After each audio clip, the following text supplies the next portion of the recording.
Primeira, tô querendo abrir um negócio, mas não sei por onde começar. O que você indica? Se não sabe por onde começar, não abre. Acabou. Tchau, pessoal. Acabou mesmo, valeu. E aí? Cara, e aí? E não abre. aí? Eu também tô fazendo da dúvida deles a minha Tô também. brincando. Cara, abrir negócio próprio, não sabe da onde começar. Vamos lá. Primeiro, tem que ter uma veia empreendedora. Entendeu? Porque o que acontece? Tem pessoas que nasceram para ser empreendedores. Tem pessoas que nasceram para trabalhar no negócio dos outros. Não tem jeito e tá tudo bem, e é normal. Eu tenho vários amigos executivos que eles falam para mim, Márcio, eu não quero ter a vida que você tem. Para mim não dá. Eu sou um cara que eu trabalho muito também, tanto quanto você, só que eu gosto de cuidar do dinheiro dos outros. Eu não gosto de arriscar o meu dinheiro. Entendeu? Então, e tá tudo bem, beleza, entendeu? Então, tem que tomar cuidado, porque às vezes as pessoas querem empreender mirando o resultado financeiro. E, na verdade, empreender significa correr riscos, né? Tudo no que você tem a chance de ganhar um pouco mais é porque o risco é mais alto. E empreender, o risco sempre é muito alto. Não podemos esquecer que apenas 5% das empresas que nascem sobrevivem, né?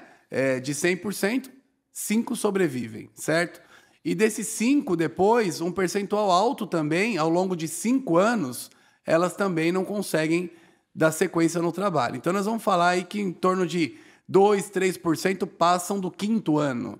Então, o índice de empresas que não conseguem sobreviver é alto. Isso significa que o risco é muito alto. Então, como que você vai fazer para começar a empreender? Quero montar um negócio, mas não sei como. Primeiro, tem que ver sua capacidade empreendedora. Segundo, às vezes você é muito bom em alguma coisa, tá? Sei lá, você é muito bom em desenvolver um software. Ok, mas você é muito bom em gestão? Porque desenvolver software é uma parte do que você vai fazer. Aí depois você tem todo o resto, que aí você vai ter que administrar pessoas, você vai ter que administrar a empresa, você vai ter que administrar a parte financeira, você vai ter que administrar a parte tributária, que é altamente complexa no Brasil.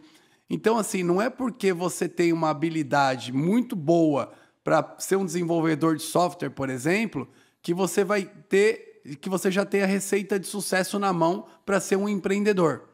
Entendeu? Esse sonho pode virar um pesadelo.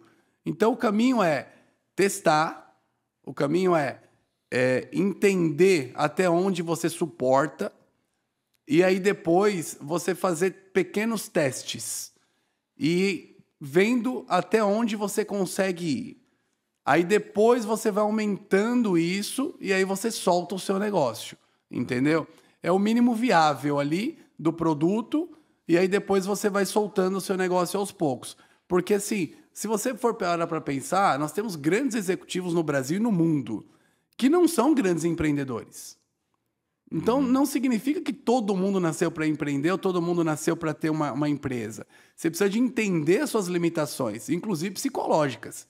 Porque a pressão para você ter, quando você tem um negócio, a pressão psicológica é muito grande. A responsabilidade é muito grande, porque daí você começa a gerar emprego, e aí você começa a ter que lidar com situações, por exemplo, de normas regulamentadoras, você começa a ter que lidar com a CLT, fora lidar com outras situações tributárias, contábeis. Então, assim, vem junto com o empreendedorismo um combo enorme, completo, de um monte de coisa que não é simples. E precisa de entender se você suporta isso. Entendeu? Hoje, por exemplo, eu administro a Máximos, contribuo na administração da Máximos de Varginha também, faço a gestão de um condomínio de aproximadamente 4.000 moradores e também presto consultoria numa hold para poder ajudar na gestão. Ou seja, olha quanta coisa. Mas você tem agora o podcast. E tem o podcast. Tem o podcast que eu me prontifiquei a fazer todas as terças e quintas às 19 horas, ao vivo, com toda essa equipe maravilhosa que está aqui conosco.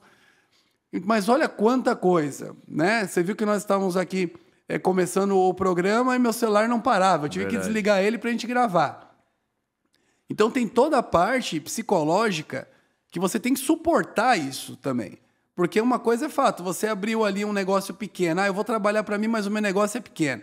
Só que se o cara é empreendedor, esse negócio não vai ficar pequeno. Uhum. E aí você não vai conseguir tocar esse negócio sozinho o tempo inteiro.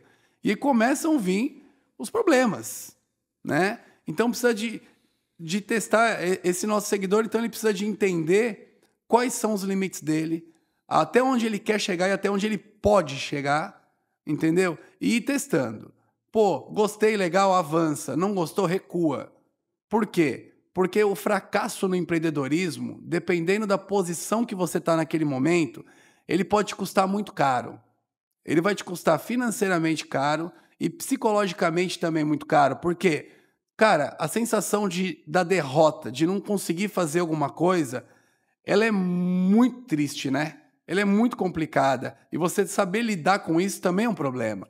Então a gente precisa de ter muita cautela. O empreendedorismo é sensacional, fantástico, mas precisa de ver se é aquilo que a pessoa realmente quer.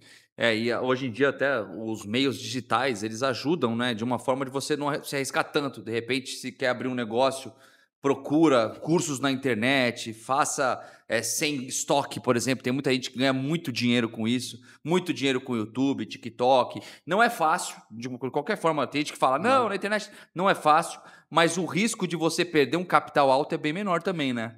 Você pega, por exemplo, os grandes influenciadores aí.